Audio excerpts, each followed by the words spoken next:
dari MK, Bang Doli, tanggapannya gimana, Bang? Ya, buat saya untuk kesekian kalinya putusan Mahkamah Konstitusi ini selalu menjadi kejutan, ya.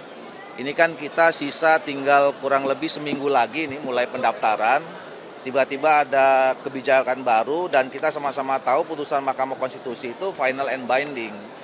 Nah, tadi saya udah langsung koordinasi dengan Ketua KPU. Ketua KPU juga ada acara di sebelah, langsung pulang ke kantor, kumpul dengan kawan-kawannya, sesama komisioner, dan saya lagi nunggu putusan lengkapnya gitu. Nah, kalau kita lihat yang dari berita sekarang ini kan ada perubahan yang sangat mendasar ya. Jadi, dan hitungan hampir semua partai di setiap daerah nanti akan juga bisa kemungkinan untuk mencalonkan pasangannya sendiri gitu. Apalagi yang dihitung kan bukan dari jumlah penduduk tapi dari jumlah DPT. Nah, tentu ini akan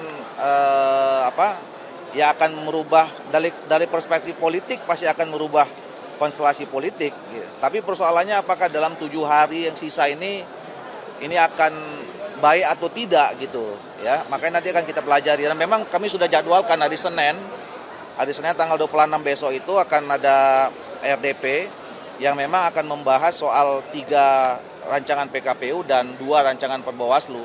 Mungkin hari Sabtu kami akan konsinyering dulu.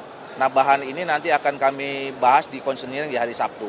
Mudah-mudahan hari Senin nanti akan ada ya putusan. Kalau lihat dari tata peraturan perundangan kita, putusan ini nanti akan harus dituangkan di PKPU gitu. Bang Doli, ini kan kalau misalnya MK ada putusan MK ini artinya Mas Anies ini bisa maju melalui PDIP. Nah, ini melihatnya sebagai saingan Kim Plus nantinya seperti apa, Bang? Ya, saya kira itu yang tadi saya katakan, ini bukan hanya Jakarta. Hampir di semua tempat, provinsi, kabupaten, kota akan bisa merubah peta politik pencalonannya nanti gitu. Nah, tentu kalau kami dari Partai Golkar, dari Koalisi Indonesia Maju, ya tentu ini akan harus ada akan ada rapat lah ya. Kita akan pastikan dulu, ini kan baru saya belum nerima putusannya ya. Kadang-kadang kan putusan itu kalau nanti nggak tahu ada frasa-frasa apa di dalamnya sampai di akhir nanti yang kita ketahui nanti pada akhirnya apakah memang ini harus diberlakukan sekarang atau tidak gitu. Bang, artinya Komisi 2 bakal memanggil KPU untuk melakukan pendalaman gitu ya, Bang? Iya, hari Senin. Ya, tadi sebetulnya kita udah agendakan hari Senin itu membahas 3 rancangan PKPU termasuk terutama yang logistik ya. Tapi kalau ini kan nanti akan merubah PKPU yang kemarin ya. PKPU yang kemarin sudah kita sahkan gitu. Nah, sekaligus lah nanti hari Sabtu kita konsinyering, nanti hari Senin kita RDP. Mungkin apakah Golkar sudah memetakan akan ada perubahan calon-calon di daerah?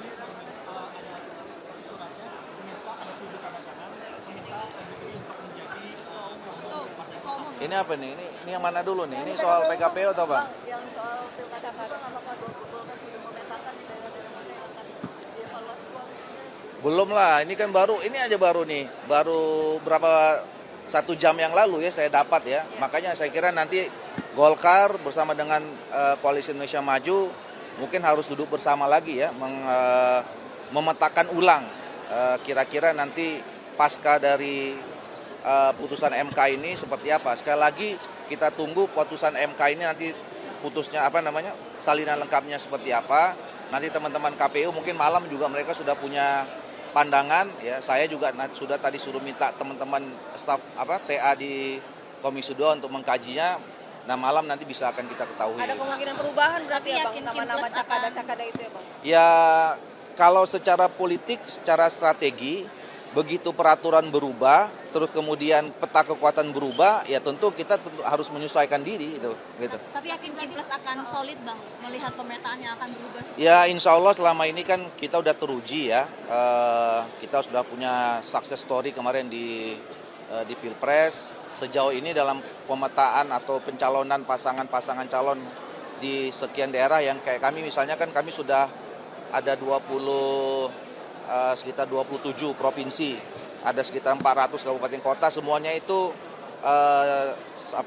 pasti sudah dibicarakan. Sebelum kami putuskan, kami sudah bicarakan dengan teman-teman di Koalisi Indonesia Maju. Ini kan PKPU-nya bakal dibahas lagi, mungkin kemungkinan bakal dibahas lagi. Apakah nanti pendaftaran itu bisa diundur gitu, pendaftaran Tapi saya kira ya kalau nanti berkonsekuensi dengan perubahan tahapan atau jadwal, ya saya nggak yakin ya akan bisa sampai kepada perubahan jadwal itu. Karena kan jadwal itu udah ajek ya, itu kan akan berentetan. Kalau kita satu bermasalah atau kita tunda, itu nanti akan ada berdampak domino, efek domino kepada tahapan-tahapan berikutnya gitu. Cukup. Perubahan jadwal nggak mungkin kan berarti apa? Ya makanya nanti kita lihat lah, kita lihat hari Senin. Kalau menurut saya agak sulit kalau kita mau merubah jadwal ya. Tahapan ini kan sudah berjalan, sudah diketahui banyak orang gitu. Oke. Abang soal ini Pak Jokowi diminta untuk jadi ketua umum Partai Golkar ini berkaitan sama Tanggapannya gimana Bang? Ya, musyawarah nasional ini kan forum tertinggi ya, forum tertingginya keluarga besar Partai Golkar. Jadi semua keluarga besar Partai Golkar itu yang merasa bagian, yaitu punya hak untuk menyampaikan aspirasinya gitu. Ya termasuk senior-senior itu. Saya kira ya kalau ada yang mengusulkan A, mengusulkan B gitu, saya kira itu tidak dilarang ya dalam forum ini, dalam forum musyawarah nasional ini. Ya tinggal apakah nanti kemudian itu nanti bisa masuk ditangkap oleh peserta Munas, karena kan nanti yang menentukan peserta Munas. Oke, cukup ya. Tadi Pak, ini sekarang MK memutuskan bahwa partai yang tidak punya kursi di DPRD ini bisa mencalonkan gubernur. Artinya ini kan PDIP bisa mencalonkan Pak Anies ya Pak ya. Ini apakah menjadi ancaman untuk Kimpus? Saya hanya boleh komentar ada dua hal. Tentang acara ini dan tentang MPR. Ya, saya baru membaca, mendengar dari media juga, jika itu memang menjadi sebuah keputusan, tentu satu harus dihormati kan, karena kan Mahkamah Konstitusi adalah institusi negara yang mereview urusan perundang-undangan termasuk pilkada.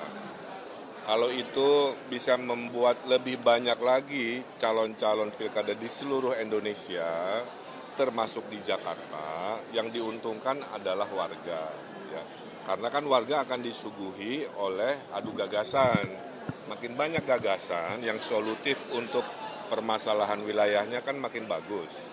Saya tidak masalah, karena dengan banyak sedikit pun selama itu sesuai aturan tentunya harus dilakoni. Waktu wali kota Bandung saya 8 pasang, banyak sekali. Ada independennya juga. Waktu Pilgub Jawa Barat 4 pasang, juga nggak ada masalah. Nah di Jakarta dengan dinamikanya mau sedikit mau banyak, tentunya kita lihat hasil akhir di pendaftaran. Setelahnya yang penting guyup gitu ya, solutif, jangan ada caci maki, ada hal-hal negatif. Anggap pilkada itu adalah sebuah pesta demokrasi. Jadi tidaknya itu garis tangan takdir Allah. Kalau berhasil kita beradaptasi, kalau tidak berhasil kita juga beradaptasi. Tugasnya itu. Kekuasaan Ini kan putusan MK kan membuat Pak Anies. saya kira Ini kan putusan MK membuat Pak Anies. Di antara banyak sumber informasi, kami layak dipercaya. Karena kami menggali lebih dalam,